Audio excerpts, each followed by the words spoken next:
Welcome to Rainbow Civil Service Academy. Today topic is Making of Indian Constitution. இந்திய அரசியலமைப்பு சட்டம் உருவாக்கம் பற்றி பார்க்க போறோம். The Indian National Congress had officially for the first time demanded a constitution assembly in 1935. The idea was the brainchild of M.N. Roy. அதாவது Indian National Congress இருக்கு இல்லைங்களா? ஸோ இந்தியன் நேஷனல் காங்கிரஸ் அன்னைக்கு காலகட்டத்தில் விடுதலை இயக்கத்தில் போராட்டத்தில் முக்கிய பங்கு வகித்த ஒரு அமைப்பு.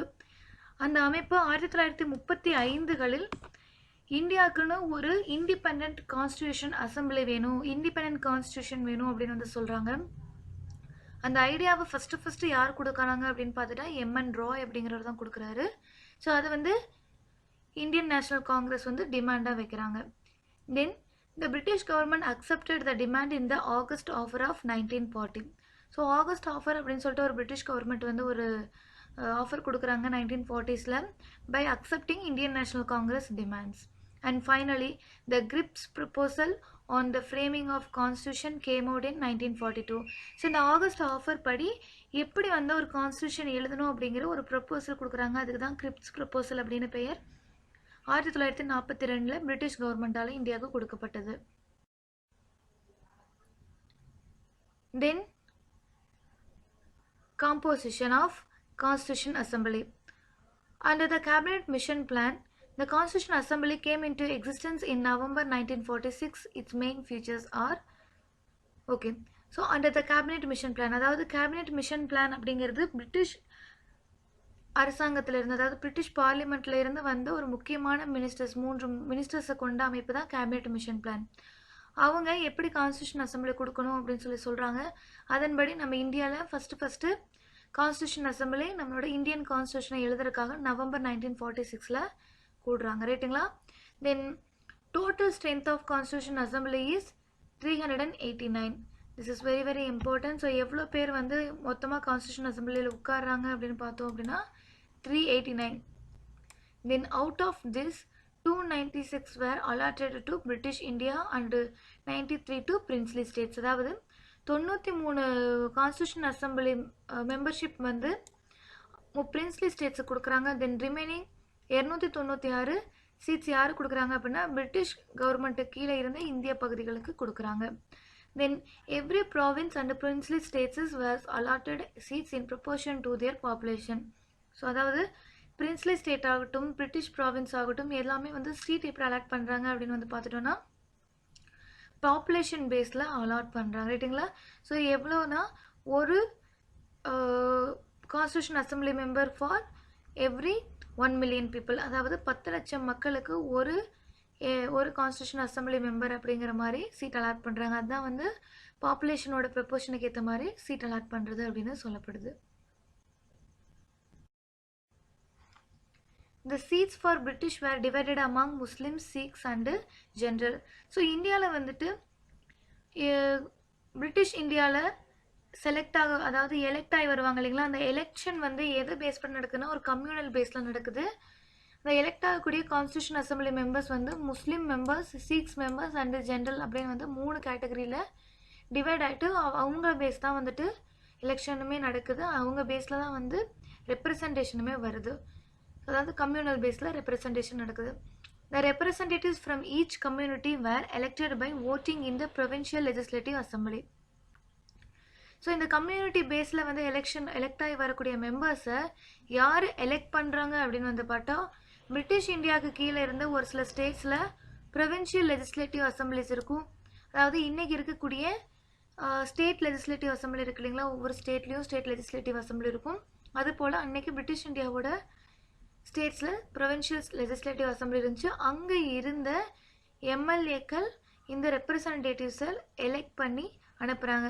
ஸோ இந்த எலெக்ஷனுக்கு என்ன பேர் அப்படின்னு வந்து பார்த்துட்டோம்னா இன்டைரக்ட் எலெக்ஷன் அப்படின்னு சொல்லுவோம். ரைட்டுங்களா?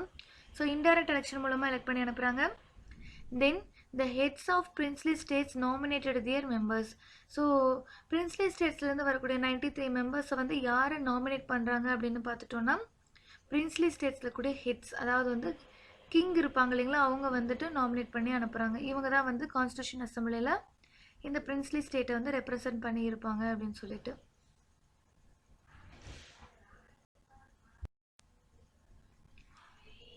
The elections were held in July-August 1946. So constitution அசம்பிளிக்கான மெம்பர்ஸ்க்கு இன்டைரக்ட் எலெக்ஷன் எப்போ நடக்குது அப்படின்னு பார்த்தோம்னா 1946 ஜூலை டு ஆகஸ்ட்டுக்குள்ளே இந்தியா ஃபுல்லும் ஆல் ஓவர் நடக்குது. ஸோ அதில் ஐஎன்சி இந்தியன் நேஷனல் காங்கிரஸ் எவ்வளோ சீட்ஸ் வின் பண்ணுறாங்க அப்படின்னு வந்து பார்த்துட்டோன்னா 208 சீட்ஸ் வந்து வின் பண்ணுறாங்க. தென் முஸ்லீம் லீக் வந்துட்டு 73 சீட்ஸ் வின் பண்ணுறாங்க. தென் small groups and independent members வந்துட்டு 15 சீட்ஸ் வந்து வின் பண்ணுறாங்க. ஓவராலாக ஸ்மால் குரூப்ஸ் அண்ட் இண்டிபெண்ட் மெம்பர்ஸ்னு சொல்கிறாங்க. Then the first meeting of Constitution Assembly was held on December 9, 1946 with only 211 members. அதாவது டிசம்பர் 9, 1946 கான்ஸ்டியூஷன் அசம்பிளியோட முதல் மீட்டிங் நடக்குது. இதில் 211 மெம்பர்ஸ் தான் வர்றாங்க. முஸ்லீம் லீக்ல இருந்து வந்தவங்க வரல. அடுத்து பிரின்ஸ்லி ஸ்டேட்ல இருந்து நாமினேட் பண்ண மக்களும் இந்த கான்ஸ்டியூஷன் அசம்பிளிக்கு வரல. பிகாஸ் இந்தியாவில் பாகிஸ்தான் இந்தியா அப்படின்னு சொல்லிட்டு 2 நாடாக பிரிக்கணும் அப்படின்னு அந்த 1946 பிரச்சனை போயிட்டுருக்கு. ஸோ இன்னும் பிரித்து கொடுக்கல அப்படிங்கிற பட்சத்தில் கான்ஸ்டியூஷன் அசம்பிளிக்கு Muslim League and princely states வந்துட்டு யாருமே வரலை அப்படின்னு சொல்லப்படுது.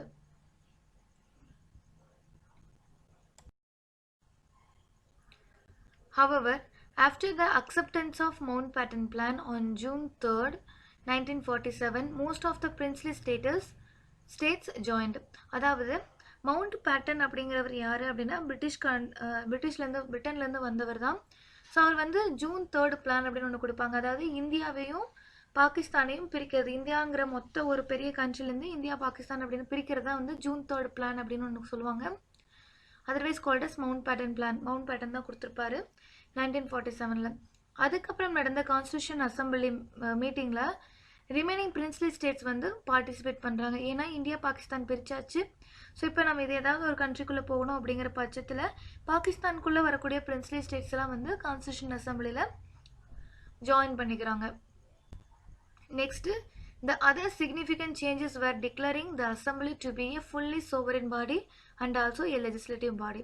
ஸோ அது முக்கியமான ஒரு சேஞ்ச் என்ன நடந்துச்சு அப்படின்னு பார்த்துட்டிங்கன்னா 1947 ஆகஸ்ட் 15 அப்புறம் ஸோ கான்ஸ்டியூஷன் அசம்பிளி ஒரு சோவரின் பாடி அப்படின்னு வந்து மாறுது and act as a legislative body also. Sovereign body அப்படின்னா இனிமேல் யாருக்கு கீழேயும் அடிமை கிடையாது, எங்களோட நாட்டில் நாங்கள் தான் வந்துட்டு எதாக இருந்தாலும் முடிவெடுப்போம் அப்படிங்கிறதா வந்துட்டு சோவரின் பாடி அப்படின்னு சொல்லுவோம். So that constitution assembly act as a sovereign body. யாரோட தூண்டுதலின் பெயர்லையும் வந்து அந்த ஒரு கான்ஸ்டியூஷன் எழுதப்படலை அப்படின்னு சொல்லப்படுது. And it act as a legislative body also. அதாவது சாதாரண சட்டங்கள், இந்தியாவை விட்டு பிரிட்டிஷ் கவர்மெண்ட் போயாச்சு. ஸோ அதுக்கப்புறம் நாட்டை கவர்ன் பண்ணணும். கான்ஸ்டியூஷன் ஒரு சரியான சட்ட அமைப்பு கிடையாது அப்படிங்கிறப்போ சின்ன சின்ன சட்டங்கள் போட்டு அரசியலமைப்பு சட்டம் நடைமுறைக்கு வருவதற்கு முன்னாடியே வந்து இந்தியாவை கவர்ன் பண்ணணும் அப்படிங்கிறதுக்காக லெஜிஸ்லேட்டிவ் பாடியாகவும் ஆக்ட் ஆகும். This is what the significance of constitution assemblies and functions. So the constitution அசம்பிளியோட ஃபங்க்ஷன் என்ன அப்படின்னு பார்த்தோம் அப்படின்னா, the constitution assembly drafted the constitution. அதாவது அரசியலமைப்பு சட்டத்தை எழுதுனது வந்து கான்ஸ்டியூஷன் அசம்பிளி தான் பண்ணாங்க. தென் அதர் ஒர்க் என்னென்னலாம் பண்ணாங்க அப்படின்னு பார்த்தோம்னா, ratified India's membership of the Commonwealth in May 1949. அதாவது மே 1949 இந்தியா வந்து காமன்வெல்த்தில் ஜாயின் பண்ணுறாங்க. அதை ஜாயினிங்காக ராட்டிஃபை பண்ணணும், ஒரு ரூல்ஸ் அண்ட் ரெகுலேஷனை ராட்டிஃபை பண்ணணும். அதை வந்து கான்ஸ்டியூஷன் அசம்பிளி தான் ராட்டிஃபை பண்ணுது. Then adopted the national flag on July 22, 1947. So July 22 வந்துட்டு இந்தியாவோட நேஷனல் ஃப்ளாகை கான்ஸ்டியூஷன் அசம்பிளி தான் அடாப்ட் பண்ணுறாங்க. தென் Jan 24 3 வேலைகள் நடக்குது. அதாவது நேஷ்னல் சாங் அடாப்ட் பண்ணுறாங்க, national anthem, and doctor Rajendra பிரசாத்தை இந்தியாவோட ஃபர்ஸ்ட் பிரசிடெண்ட்டாக எலெக்ட் பண்ணுறாங்க கான்ஸ்டியூஷன் அசம்பிளியில் கூடிய மெம்பர்ஸ். ஸோ January 24, 1950 தான் வந்து கடைசியாக கான்ஸ்டியூஷன் அசம்பிளி கூடின ஒரு நாளாக சொல்லப்படுது. நெக்ஸ்ட், ஸோ கான்ஸ்டியூஷன் அசம்பிளியில் கிட்டத்தட்ட ஒரு 8 இம்பார்ட்டன்ட் கமிட்டிஸ் இருக்கும், major committees and 13 minor committees இருக்கும். அதில் இம்பார்ட்டண்டான கமிட்டி அப்படின்னு வந்து பார்த்தா டிராஃப்டிங் கமிட்டி, அதாவது அரசியல் அமைப்பை எழுதின ஒரு கமிட்டி. ஓகேங்களா, it is the most important committee. It was set up on August 29, 1947. அதாவது சுதந்திரம் அடைந்ததுக்கு அப்புறம் தான் டிராஃப்டிங் கமிட்டி செட் பண்ணப்படுது and was tasked with preparing a draft of the new constitution. அதாவது புதிய அரசியல் அமைப்பை எழுதுவது தான் இதோட முக்கியமான ஒரு டாஸ்க்காக வந்து அலாட் பண்ணப்படுது. ஸோ இது எத்தனை மெம்பர்ஸ் இருக்காங்க அப்படின்னு வந்து பார்த்தா 7 members including the chairman who is doctor B.R. Ambedkar. So doctor B.R. Ambedkar chairman உட்பட மொத்தம் 7 பேர் இருக்காங்க. யார் யார் அப்படிங்கிறது ரொம்ப ரொம்ப முக்கியம், எக்ஸாம் பாயிண்டோட கேட்பாங்க. So doctor B.R. Ambedkar, N Gopalaswami Ayyangar, doctor K.M. Munshi, T.T. Krishnamachari, Syed Mohammad Saadulla and N Madhavrao and 7th one Alladi Krishnaswamy Iyer. So அவங்க எல்லாருமே வந்து டிராஃப்டிங் கமிட்டியில் இருக்காங்க. This is very very important. So the first draft of the constitution was published in February 1948. So 1948 ஃபெப்ரவரியிலே வந்து முதலே வந்து ஒரு டிராஃப்டாக கான்ஸ்டியூஷனாக எழுதி இதுதான் வந்து ஓவரால் ஐடியா பாருங்க அப்படின்னு சொல்கிறாங்க. The people of India had 8 months to discuss the draft. அந்த டிராஃப்ட் எழுதி கொடுத்ததை கிட்டத்தட்ட 8 மாதம் இந்தியாவில் கூடிய அனைத்து மக்களும் வந்து ஒரு டிஸ்கஷன் பண்ணுறாங்க. And second draft, so discussion பண்ணி நிறைய அமெண்ட்மெண்ட்ஸ் சொல்கிறாங்க. அந்த அமெண்ட்மெண்ட்ஸ் எல்லாம் அடாப்ட் பண்ணிவிட்டு செகண்ட் டிராஃப்ட் எப்போ இன்ட்ரடியூஸ் ஆகுது அப்படின்னு பார்த்தோம்னா அக்டோபர் 1948 செகண்ட் டிராஃப்ட் வந்து வெளியே வருது. தென் மொத்தமாக இந்த டிராஃப்டிங் கமிட்டி இருக்கு இல்லைங்களா, எவ்வளோ நாள் உட்காடுறாங்க அப்படின்னு வந்து பார்த்தா 141 days வந்து உட்காந்து எழுதுறாங்க. கிட்டத்தட்ட 6 மாதத்துக்கும் குறைவாக தான் எழுதுறதுக்கு அவங்க டைம் எடுத்துக்கிறாங்க. ரொம்பவே ஈஸியாக எழுதிடுறாங்க. It takes around 2 years 11 months and 18 days to enact constitution. அதாவது இந்திய அரசியலமைப்பு சட்டத்தை எழுதி முடிப்பதற்கு 2 வருடம் 11 மாதம் 18 நாட்கள் ஆனது. அண்ட் இதுக்கு கான்ஸ்டியூஷன் அசம்பிளிக்கு ஒரு லீகல் அட்வைசர் இருந்தார், அவர் வந்து B.N. ராவ். தென் இந்தியாவோட கான்ஸ்டியூஷன் அசம்பிளியில் எத்தனை உமன் மெம்பர்ஸ் இருந்தாங்க அப்படின்னு வந்து பார்த்தோன்னா 15 உமன் மெம்பர்ஸ் இருந்தாங்க. 15 உமன் மெம்பர்ஸ் இருந்தாங்க. தென் கான்ஸ்டியூஷன் அசம்பிளிக்கு செலவானது எவ்வளோ அப்படின்னு பார்த்தோம்னா 64 lakhs வந்து செலவு பண்ணியிருப்பாங்க. தென் 60 நாடுகளோட கான்ஸ்டியூஷனை போய் பார்த்துருப்பாங்க. அதிலிருந்து நிறைய கண்ட்ரீஸ்லேருந்து நம்ம அங்கங்கே எடுத்து தான் நம்ம கான்ஸ்டியூஷன் அசம்பிளி நம்ம கான்ஸ்டியூஷனில் நம்ம இந்தியாவுக்கு ஏற்ற மாதிரி செட் பண்ணியிருப்போம். ஸோ 60 நாடுகள்லேருந்து எடுக்கப்பட்ட ப்ரொவிஷன்ஸ் வந்து நம்ம இந்தியன் கான்ஸ்டியூஷனில் இருக்குது அப்படின்னு சொல்லப்படுது. And the originally constitution contains a preamble, 395 articles and 8 schedules. So preamble அப்படின்னா ஒரு புக்கில் இருக்கக்கூடிய முகவரை போல் நம்ம கான்ஸ்டியூஷனுக்கு ஒரு முகவரி தான் வந்து preamble and 395 articles and 8 schedules வந்து இருந்துச்சு கான்ஸ்டியூஷன் வந்தப்போ.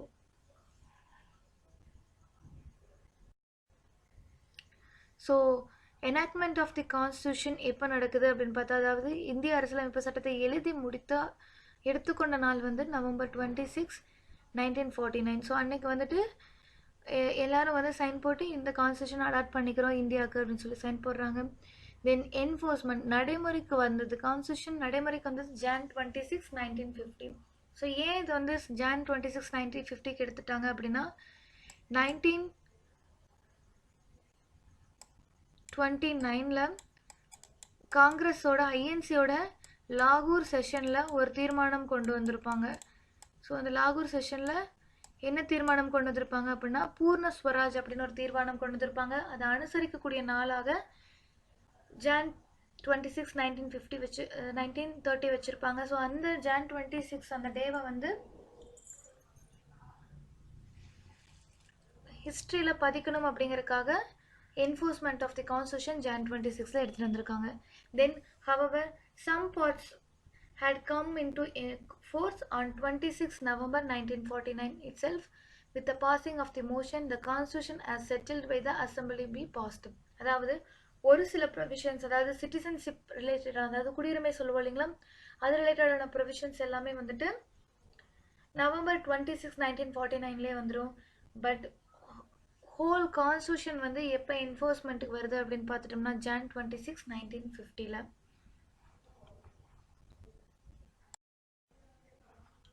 ஸோ நம்ம கான்ஸ்டியூஷன் அசம்பிளியோ நம்மளோட கான்ஸ்டியூஷனை பற்றி ஒரு கிரிட்டிசிசம் கொடுப்பாங்க, அதை பற்றி பார்க்க போகிறோம். ஸோ நிறைய ஒரு 5 விதமான கிரிட்டிசிசம் வைப்பாங்க. So first one is some argued that the constitution assembly was not a representative body. அதாவது நம்மளோட கான்ஸ்டியூஷன் அசம்பிளி ஒரு ரெப்ரசன்டேட்டிவ் பாடியே கிடையாது அப்படின்னு வந்து சொல்கிறாங்க. பிகாஸ் கொஞ்சம் பேர் வந்து எலெக்ட் ஆகுறாங்க, அதுவும் இன்டைரக்டாக எலெக்ட் ஆகுறாங்க, டைரெக்டாக மக்களால் செலக்ட் பண்ணப்படுறதில்ல. அப்போ வந்து அது வந்து உண்மையாகவே மக்களோட ரெப்ரசன்டேட்டிவாக இருப்பாங்களா அப்படிங்கிறதுல ஒரு டவுட் இருக்குது அப்படின்னு சொல்கிறாங்க. தென் பிரின்ஸ்லி ஸ்டேட்ஸ்லேருந்து நாமினேட் பண்ணப்பட்ட ஒரு 93 கான்ஸ்டியூஷன் அசம்பிளி மெம்பர்ஸ் தான் வர்றாங்க. ஸோ அங்கே வந்து ஒரு ரெப்ரசன்டேட்டிவ் பீப்புளோட ரெப்ரசன்டேட்டிவ் அவங்க வர்றாங்க அப்படின்னா நம்பப்படலை. ஸோ இது வந்து ஒரு கிரிட்டிசிசமாக வைக்கிறாங்க. Then critics also suggest that the constitution assembly was not a sovereign body. அதாவது இந்தியா அரசியலமைப்பு உருவாக்கத்துக்கான அந்த கான்ஸ்டியூஷன் அசம்பிளி சூப்பரின் பாடியாக இல்லை, தனித்துவமாக வந்து ஒர்க் பண்ணல, கேபினெட் மிஷன் சொன்ன பிளானை ஃபாலோ பண்ணி தான் அவங்க கான்ஸ்டியூஷன் அசம்பிளியை செட் பண்ணாங்க. அப்புறம் எப்படி அது வந்து ஒரு சோவரின் பாடியாக இருக்க முடியும் அப்படின்னு ஒரு கிரிட்டிசிசம் சொல்கிறாங்க. And criticised as one party body in a one party country. So அன்னைக்கு இருந்த காலகட்டத்தில் ஐஎன்சி இந்தியன் நேஷனல் காங்கிரஸ் தான் வந்துட்டு ஒரே ஒரு பார்ட்டியாக ரொம்ப பெரிய இந்தியா முழுவதும் பிரபலம் அடைஞ்சதாக இருக்கும். ஸோ ஐஎன்சியிலிருந்து கிட்டத்தட்ட 208 மெம்பர்ஸ் வந்து எலெக்ட் ஆகி போயிருப்பாங்க. ஸோ அவங்க தான் வந்து மேஜராக கான்ஸ்டியூஷன் அசம்பிளியில் இடம் வகிச்சிருந்துருப்பாங்க. ஸோ அதனால தான் வந்து கிரிட்டிசிசம் என்ன சொல்லுவாங்க அப்படின்னு பார்த்தா ஒன் பார்ட்டி பாடி இன் அ ஒன் பார்ட்டி கண்ட்ரி அப்படின்னு சொல்லுவாங்க. ஒரே ஒரு கட்சி இருக்கக்கூடிய நாட்டில் அவங்களே தான் வந்து எல்லா டிசிஷனும் எடுக்கிறாங்க, அப்போ அவங்களுக்கு ஏற்ற மாதிரி தான் எடுத்துப்பாங்க அப்படின்னு சொல்கிறாங்க. And some critics called it an all Hindu body. அதாவது இந்து மக்கள் வந்து அதிகமாக இருப்பதாக கருதப்பட்டுச்சு கான்ஸ்டியூஷன் அசம்பிளியில். ஸோ அதனால் வந்து கான்ஸ்டியூஷன் அசம்பிளி ஒரு ஹிந்து பாடி அப்படின்னு சொல்கிறாங்க. அண்ட் கிரிட்டிசிசம் வைக்கிறாங்க. And dominated by legal personalities. அதாவது நிறைய அட்வொகேட்ஸ் வந்துட்டு கான்ஸ்டியூஷன் அசம்பிளியில் இருப்பாங்க. ஸோ அதனால் ஒரு மாதிரி வாஸ்டாக இருக்கிற மாதிரி இருக்கும், கிரிட்டிக்கலாக வந்து நிறைய விஷயங்கள் சொல்கிற மாதிரி இருக்கும், எளிமையாக வந்து மக்களுக்கு புரியாத விதத்தில் இருக்கிற மாதிரி இருக்கும். ஸோ அதுக்கு தான் வந்து டாமினேட்டட் பை லீகல் பர்சனாலிட்டிஸ் அப்படின்னு சொல்லுவாங்க. These are the critics about our constitution and the Constitution Assembly. Thank you. Please subscribe our channel for more upcoming videos.